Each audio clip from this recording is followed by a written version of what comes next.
நீதிமன்றத்துக்கு முன்னால ஒரு ஈக்காக்கா நிக்கிறதுக்கு இடம் இல்லாத அளவுக்கு மக்கள் அலைமோதி இருந்தார்கள். மக்களிடையே ஒரு புரட்சி ஒன்று ஏற்பட வேண்டும் என்று சொன்னா இப்படி ஒரு ஃபயர் ஒன்று வர வேணும். எப்படி எழுச்சி கொண்டு அங்க அர்ச்சுனாவை டாக்டர் அர்ச்சுனாவை பார்க்கறதுக்காக எப்படி அங்க மக்கள் ஒன்றிணைந்தார்கள். எதிர்பாராத விதமா எப்படி நீதிமன்றத்துக்கு வந்து சேர்ந்தார்கள். அவர்கள் அழைச்சது யார்? வைத்தியர் அர்ச்சுனாவா? மக்கள் ஒன்றும் ஏமாளிகள் அல்ல. எடுத்தோனே அடிச்சோம் பிடிச்சோம்னு சொல்லி ஒரு தடவை வந்து தலைவனாக்குறது. மன்னர் வைத்தியசாலை நிர்வாகம் போட்ட கணக்கு. வைத்தியர் அர்ச்சுனாவுக்கான ஆதரவுகள் பெருசாக இல்ல. சின்ன பிள்ளையிலிருந்து கிழவி வரைக்கும் இப்ப அர்ச்சுனா வைத்தியர் ஃபேமஸ் ஆகிவிட்டார். வணக்கம். வைத்தியர் அர்ச்சுனா என்று பிணையில வெளியில வந்திருக்கிறாரு. சாவகச்சேரியில நடந்த ஒரு சம்பவம் மாதிரி மக்கள் மன்னார் மக்கள் ஒரு சம்பவத்தை செஞ்சு முடிச்சிருக்கணும். இன்றைக்கு மன்னார்ல மக்கள் புரட்சி வெடிச்சிருக்குது அர்ச்சுனாவுக்காக. இந்த புரட்சி வந்து சில கதைகளை சொல்லி இருக்குது. இந்த மன்னார்ல இன்றைக்கு நடந்த இந்த மக்கள் எழுச்சிக்கான காரணம் என்ன? அதுக்கு யார் காரணம்? எதிரியினுடைய கணக்கு பிழைச்சதால அது அவர்களுக்கு பேக் ஃபயர் ஆயிருக்கு. இது தொடர்பில் தான் இந்த காணொலியில நான் உங்களோட கதைக்கு போறேன். வைத்தியர் அர்ச்சுனா வெள்ளிக்கிழமை இரவு மன்னார் வைத்தியசாலைக்கு சென்று அங்கு நடந்து கொண்ட விதம் எல்லோருடைய பெரும்பாலான மக்களை முகஞ்சுளிக்க வச்சுது. பெரும்பாலான ஊடகங்கள்ல வந்து இது புலையான செயல், இவர்கள் நடந்து கொண்டது புலை என்ற அடிப்படையில செய்திகளை வெளியிட்டினோம். விமர்சனம் செய்ததால அவருடைய செல்வாக்கு குறைந்திருப்பதாக ஊடகங்கள் ஊடாக மக்களுக்கு பரப்பப்பட்டுச்சு. ஆனா என்னுடைய கருத்தை நான் சொல்றது, அதுதான் அவருடைய ஸ்டைல். தேரை இழுத்து கொண்டு ரோட்ல விடுறதுதான் அவருடைய ஸ்டைல். பிறகு தேரை கொண்டு தேர்முட்டியில சேர்க்கிறதா இல்லையான்றதை மக்கள் பார்த்துக் கொள்வினோம் என்றதுதான் அவர் நெடுகவே சொல்றது. நான் கொண்டு தேரை இழுத்து விடுவேன், அதுக்கு பிறகு உங்களோட பாடு. வெள்ளிக்கிழமை இரவு மன்னாருக்கு வாரன்னு சொல்லி லைவ்ல சொல்றாரு. ஆனா அங்க மிஸ்டர் லோக்கல் அரவிந்தன் சொல்லி ஒரு யூடியூபரா அந்த இடத்துல நின்று இருக்கிறாரு. அவர் முடிஞ்சு போகும்போது 4-5 பேர் வந்து ரோட்ல சந்திச்சிருக்கணும். ஆனா இன்றைக்கு நீதிமன்றத்துக்கு முன்னால ஒரு ஈக்காக்கா நிக்கிறதுக்கு இடம் இல்லாத அளவுக்கு மக்கள் அலைமோதி இருந்தார்கள். திங்கட்கிழமை வந்து அவரை விடுவதற்கான அந்த பிணை எடுப்பதற்கான மோஷன் வந்து கொடுக்கப்பட்டுச்சு. அவருக்கு எதிராக 22 சட்ட வல்லுநர்கள் வந்து அவருக்கு எதிராக அதுல ஆஜராக இருந்தினம். மன்னர் வைத்தியசாலையினுடைய நிர்வாகத்தினுடைய ஊடக அறிக்கை ஒன்று வருது. அடுத்த நாள் செவ்வாய்க்கிழமை இன்னும் ஒரு விசாரணை தொடர்பான ஒரு அறிவித்தலும் வருது. இந்த இளந்தாய் இறந்தது தொடர்பான விசாரணை தொடர்பிலான சில அறிவித்தல்கள் மன்னர் வைத்தியசாலையினுடைய நிர்வாகத்தால சொல்லப்படுது. செவ்வாய்க்கிழமை. இன்றைக்கு புதன்கிழமை வைத்தியர் அர்ச்சுனா வந்து பிணையில வெளியில வராரு. சனிக்கிழமை அரெஸ்ட் பண்ணப்பட்டவர். செவ்வாய்க்கிழமை வரைக்குமே மக்கள் எந்த ஒரு எழுச்சியும் காணல, அமைதியாக போகுது. மக்களிடையே ஒரு புரட்சி ஒன்று ஏற்பட வேண்டும் என்று சொன்னா இப்படி ஒரு ஃபயர் ஒன்று வர வேணும். அந்த ஃபயர் வரும் வரைக்கும் மக்கள் அமைதியாகத்தான் இருப்பார்கள். அதனால மக்கள் ஆதரவாக இல்லை என்ற அர்த்தம் அல்ல. மக்களை போய் ஒரு வீட்டா இங்க வாங்க கூப்பிட்டு தூண்டி விடுவது இயலாது. அவர்களை புரட்சியில அல்லது எழுச்சியை கொண்டு வரது மிக கஷ்டமானது. அது தானா உருவாகும் நடக்கின்ற செயற்பாடுகளின் அடிப்படையில. அன்று இரவு வைத்தியசாலைக்கு சென்ற பிறகு வைத்தியர் அர்ச்சுனா வெளியில வந்து மிஸ்டர் லோக்கல் அரவிந்த் அவருடைய யூடியூப்புக்கு வந்து ஒரு பேட்டி கொடுக்கிறாரு. அதுல மிக தெளிவா சில விடயங்களை சொல்றாரு. அவரே தன்னுடைய விசாரணைகள் நடத்தி தீர்ப்பு கூறுற மாதிரியே சில விடயத்தை சொல்றாரு. அது ஒரு பார்த்துட்டு வாங்க. விடிய 2 மணிக்கு வீட்டில் ஹோட்டலில் அப்பிட் ஆகிருக்கு. 7 மணி வரைக்கும் சாகம் வரைக்கும் கனிவில் ஆகல.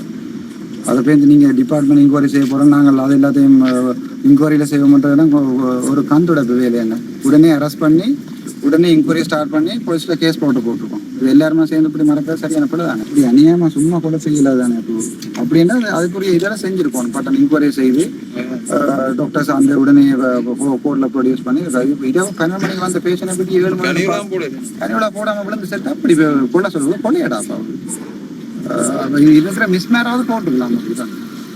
டைம் கொண்டாந்து சிசேரியன் செய்யிருக்குது. அது பிறகு கொண்டு லோக்கல் ஹாஸ்பிட்டலில் கொண்டு இதை கட்டப்பட்டு பிஓஜி பார்த்து இல்லை இப்படி சொல்லுவோம். இப்படியே கத்திக்குள்ளறி நாங்கள் இன்கொயரி செய்வோம். நாங்களே கொலை செஞ்சுட்டு நாங்களே இன்கொயரி செய்யலாம் தானே. கொலை செய்யாத இன்கொயரி செய்யறது. நாங்கள் கொலை செஞ்சோம் குற்றஞ்சாட்டப்பட்டாங்க. நாங்கள் இன்கொயரி செய்யலாம். கோர்ட்ஸோ போலீஸோ தான் செய்யும். கோர்ட்ஸுக்கு கட்டாயம் போடுவோம். உங்களை பிள்ளை இல்லையா இதே இந்த ஹாஸ்பிட்டல் வாங்கச்சாட்டு நானே கூட்டி கொண்டு உங்களுக்கு காட்டியிருப்பேன். வரையிலான்னு சொல்லிக்கலையே ஏதாவது பிரச்சனை இருக்குன்னு விளங்குதா உங்களுக்கு? சரி, ஒன்று சிம்பிள் அஸ் தட். 12 மணிக்கு வந்த விஷயம் 7 மணி வரைக்கும் கனிவுல விட போடாம தான் செத்துருக்கு. அதுக்கு ஒரு நார்மல் செயலை போட்டிருந்தா நீங்களே அந்த பிள்ளை இப்ப காய்ச்சி கொண்டு இருக்கு. நான் இதுல வந்திருக்க வேண்டிய நான் எந்த வேலையை பார்த்துட்டு போயிட்டே இருப்பேன். நான் பேராஜில இருந்து டிரைவ் பண்ணி இப்ப நேற்று இரவு ஜெஃப்னாவில இருந்து பேராஜில டிரைவ் பண்ணி திருப்பி அங்க இருந்து பின்னர் 4 மணிக்கு வலிக்கிட்டு 4 மணி 10 மணி 11 மணி எவ்வளவு சீக்கிரம் வந்துருப்பேன் யோசிச்சு பாருங்க. வந்துரு அடிபட்டு சாகிறது வந்து நான் இவங்களோட கலர்ஸ் காட்டுறதுக்கு இல்லையே, நான் வேற தேவையில்லை. ஆல்ரெடி சினமே எதிர்பார்த்து கொண்டு நான் வேற நான் வந்தது உண்மையாவே என்ன நடந்தது.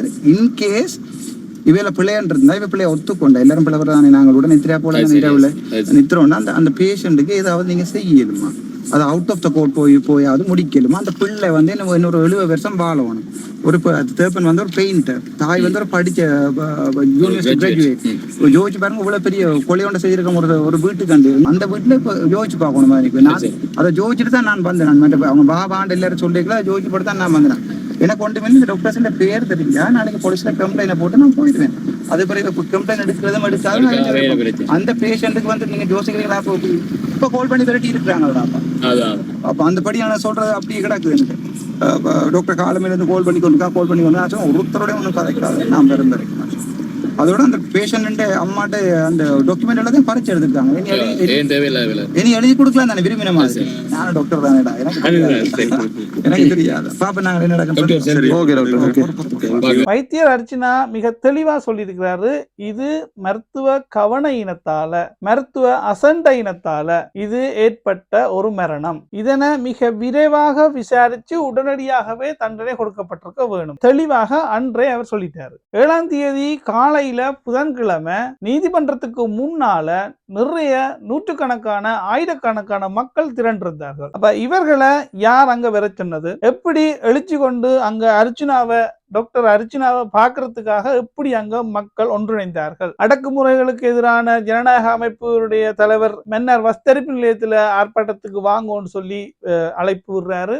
இங்கால யூடியூபர் வந்து வேண்டாம் நீங்க அந்த ஆர்ப்பாட்டத்தை செய்யாதீங்கன்னு சொல்லி இங்கால யூடியூபர் சொல்றாரு. 2 பேருடைய நோக்கமே வைத்தியர் அர்ச்சனாவுக்கு நல்லது நடக்க வேணும்ன்றதுதான். ஆனா வித்தியாசமான பார்வையா இருக்குது. ஆனா மக்கள் எதிர்பாராத விதமா எப்படி நீதிமன்றத்துக்கு வந்து சேர்ந்தார்கள்? அவர்கள் அழைச்சது யார்? வைத்தியர் அர்ச்சனாவா அல்லது வைத்தியர் அர்ச்சனா சார்பாக அவருடைய வேறு யாருமா? மக்கள் எழுச்சி பெற பண்ணி நீதிமன்றத்துக்கு வர்றதுக்கான அடித்தளம் விட்டு வச்சது நேற்று செவ்வாய்க்கிழமை மன்னார் வைத்தியசாலை நிர்வாகத்தால வெளியிடப்பட்ட சில செய்திகள் தான். இந்த இடத்துலதான் சில விடயங்களை நாங்க மிக நுட்பமா பார்க்க வேண்டி இருக்கு. மன்னார் வைத்தியசாலை நிர்வாகம் போட்ட கணக்கு வைத்தியர் அர்ச்சனாவுக்கான ஆதரவுகள் பெருசாக இல்ல. மக்களிடையே பெரிய எழுச்சியை காணல. மக்கள் எல்லாரும் பேசாம இருக்கணும். இந்த இடத்துல திங்கட்கிழமை ஊடக அறிக்கையை வெளியிடினம். இது தொடர்பான விசாரணைகள் ஏற்கனவே ஆரம்பிக்கப்பட்டு நடைபெற்று கொண்டிருக்குது. நீதியான ஒரு விசாரணை நடத்தி இதுல தப்புகள் நடந்தால் தண்டனைகள் வழங்கப்படும் என்ற ஒரு அறிக்கையை வெளியினம். இது மக்களிடையே ஓரளவுக்கு ஏற்றுக்கொள்ளக்கூடிய மாதிரியாக இருந்துச்சு. செய்தி தளங்கள்லயுமே இது பரப்பப்பட்டது. மக்கள் ஓரளவுக்கு ஓகே அங்க விசாரணை நடக்குது என்ற அடிப்படையில அமைதியாகவே இருந்தார்கள். செவ்வாய்க்கிழமை தான் இந்த செய்தி வெளியிடப்படுது. இந்த வைத்தியசாலை நிர்வாகத்தாலேயே சொல்லப்படுது. அன்று கடமையில் இருந்தவர்கள் வைத்தியர்கள், தாதிகள், ஊழியர்களுடைய கவனக்குறைவால தான் இந்த மரணம் நிகழ்ந்திருக்குது என்ற ஒரு செய்தியை வெளியிடினோம். இதனூடாக வைத்தியசாலை நிர்வாகம் என்ன எதிர்பார்த்திருக்குதுன்னு சொன்னா, தாங்கள் நேர்மையான விசாரணைகளை நடத்தி இருக்கிறோம். இதனால கொலை செய்தவர்கள், தவறு செய்தவர்களை கண்டுபிடிச்சிருக்கிறோம். இதை தொடர்ந்து அவர்களுக்கான தண்டனைகளை நாங்கள் வழங்குவோம் என்ற மாதிரியான செய்தி தான் அது. இதனூடாக மக்கள் தங்கள் மீது ஒரு நம்பிக்கையை உருவாக்கி மக்களை வந்து சாந்தப்படுத்துவதனூடாக வைத்தியர் அர்ச்சனாவுக்கான இடத்தை இல்லாம செய்யலாம் என்றுதான் அவர்களுடைய கணக்கு. ஆனா இந்த செய்தி தான் மக்களை எழுச்சி பெற வைச்சது. இந்த செய்தியே அவர்களுக்கு பேக் ஃபயர் ஆயிடுச்சு. இந்த வடிவேல் ஒரு படத்துல வைக்கிற ஆப்பு திருப்பி தனக்கே வந்து குத்துற மாதிரி ஒரு காமெடி இருக்கும். அப்ப நாங்க மற்றவனுக்கு வைக்கிற ஆப்பு எங்களுக்கே திருப்பி வந்து குத்துற மாதிரி தான் மன்னர் வைத்தியசாலை நிர்வாகம் கொடுத்த இந்த செய்தி தான் அந்த நிர்வாகத்துக்கு பெரிய ஆப்பா அமைஞ்சிட்டது. வைத்தியசாலை நிர்வாகம் நினைத்தது இந்த செய்தியை கேட்டுட்டு இனி வைத்தியசாலை நிர்வாகமே இந்த கேஸை பார்த்து தேவையானவர்களுக்கு தண்டனை கொடுக்கும் என்று நினைச்சு மக்கள் இதுல இருந்து ஒதுங்கிடுவார்கள் என்று நினைச்சதுதான் அவர்களுடைய கணக்கு. ஆனா மக்கள் அதுவரைக்கும் அமைதியா இருந்த மக்கள் இந்த அர்ச்சனாவினுடைய கிளைம், அதாவது அவருடைய குற்றச்சாட்டு உறுதிப்படுத்தப்படுது வைத்தியசாலையாலேயே. இதுக்கு பிறகு சும்மா இருப்பார்களா? அவர்கள் அர்ச்சனாவை ஒரு தலைவனா ஒரு வழிகாட்டியா ஏற்றுக்கொண்டுவிட்டார்கள். வைத்தியர் அர்ச்சுனா மிகச் சரியானவர். அவர் சொல்லுகின்ற குற்றச்சாட்டு மிகச் சரியானது. வைத்தியர் அர்ச்சுனா நேர்மையானவர். வைத்தியர் அர்ச்சுனா மக்களுக்காக போராட வந்திருக்கிறாரு. வைத்தியர் அர்ச்சுனா சொல்லுகின்ற அந்த குற்றச்சாட்டான இறந்த இளந்தாயினுடைய மரணத்துக்கான காரணம் அந்த அன்று வைத்தியசாலை மன்னர் வைத்தியசாலையில பணியில் இருந்த வைத்தியர்களும் தாதிகளும் அங்கிருந்த ஊழியர்களும் தான் காரணம். அவர்களுடைய கவன இனம் அவர்களுடைய அசண்டை இனத்தால தான் இந்த மரணம் நிகழ்ந்திருக்குது என்ற செய்தியை செவ்வாய்க்கிழமை வெளியிட்டதுதான் காரணம். வைத்தியர் அர்ச்சுனா சொல்றது சரி, என்ன நடந்ததோ அதைத்தான் அவர் சொன்னார்ன்றத அந்த வைத்தியசாலை நிர்வாகமே தங்களுடைய செய்தியூடாக சொல்லியிருக்குது. அந்த நொடிப்பொழுதுலதான் மக்கள் எழுச்சி வருகிறார்கள்.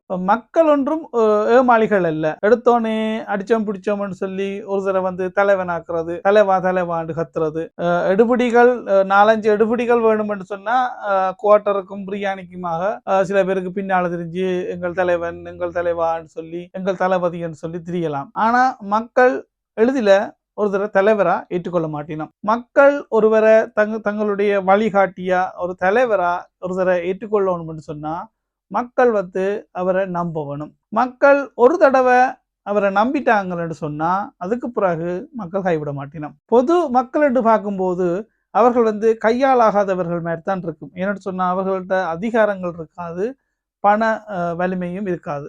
ஆனா ரொம்ப வில்லங்கமான ஆட்கள். மக்கள் ஒன்றா சேர்ந்தினம் என்று சொன்னா அரகலை என்று சொல்லி போராட்டத்தை நடத்தி இலங்கையில நடத்தி ஜனாதிபதியை நாட்டை விட்டு கிளச்சவர்கள். இப்ப அண்மையில பங்களாதேஷ்ல நடந்த அரகலை அதுல இருந்து பிரதமரை நாட்டை விட்டு கிளச்சார்கள். ஒன்று இணைந்தார்கள் என்று சொன்னா அவர்களை கட்டுப்படுத்துறது மிகவும் கஷ்டமான விடயம். அர்ச்சுனாவை முழுமையா ஏற்றுக்கொள்கிறார்கள், அர்ச்சுனாவை முழுமையா நம்புகிறார்கள், அர்ச்சுனாவை முழுமையா தலைவனா ஏற்றுக்கொள்கிறார்கள். காலையில விடிய 8 மணிக்கே மக்கள் அங்க அணிதிரள தொடர்கிறார்கள். குறிப்பா முக்கியமா அங்க ஆண்கள் மட்டுமில்ல, பெண்கள், பள்ளிக்கூட மாணவர்கள், சின்ன பிள்ளைகள் என்று நிறைய பேர். அதுல ஹைலைட் ஆன விஷயம் என்னன்னு சொன்னா அந்த இறந்த இளம் தாயினுடைய சிசு, ஒரு 30 நாட்களான சிசுவே தன்னுடைய தாய்க்கான நியாயத்தை நீதியை வேண்டி நின்றதுதான் மிகவும் ஒரு மனவேதனையான விடயமா பார்க்கக்கூடிய இருந்துச்சு. நீதிமன்றத்துக்கு முன்னால இருந்தவர்களுடைய கதைகளை கேட்கும் போது பாடசாலைக்கு பிள்ளைகளை பிடிக்காமல் போகாமலே தாங்கள் இங்க நின்று கொண்டிருக்கிறோம். சின்ன பிள்ளைகள் கதைக்கும் போது வந்து தங்களுக்கு அர்ச்சுனாவை தான் பிடிக்கும், ரொம்பவே பிடிக்கும் சொல்லி இப்ப ஒரு இளமட்டத்துல பேமஸ் ஆயிருந்த அர்ச்சுனாவை சின்ன பிள்ளையில இருந்து கிளவி வரைக்கும் இப்ப அர்ச்சுனா வைத்தியர் பேமஸ் ஆகிவிட்டார். மன்னார்ல நடந்த மக்களுடைய எழுச்சிக்கு மிக மிக காரணமாக இருந்தவர்கள் வந்து இந்த மன்னார் வைத்தியசாலையுடைய நிர்வாகம். இந்த நிர்வாகம் தான் வைத்தியர் அர்ச்சுனா சரியானவர், அவர் வந்து நேர்மையானவர், மக்களுக்காக போராடுபவர், அவர் சொல்லுகின்ற குற்றச்சாட்டு மிகச் சரியானது என்றதை உறுதிப்படுத்தி இருக்குது. வெள்ளிக்கிழமை இரவு வைத்தியசாலையில போய் அந்த நிர்வாகிகளோட கதைக்கும் போது நிர்வாகி வந்து சொல்லுறாரு, உங்களுக்கு பப்ளிசிட்டி தேடுறதுக்கும் அரசியல் செய்யறதுக்கும் மன்னார் ஒரு இடம் இல்ல, இந்த பருப்பு இங்க வேகாதன்ற அடிப்படையில சொல்லியிருந்தாரு. ஆனா அவரே வைத்தியர் அர்ச்சுனாவுக்கான பப்ளிசிட்டியை எடுத்து கொடுத்ததான் இங்க நடந்து முடிஞ்ச கதையா இருக்கு.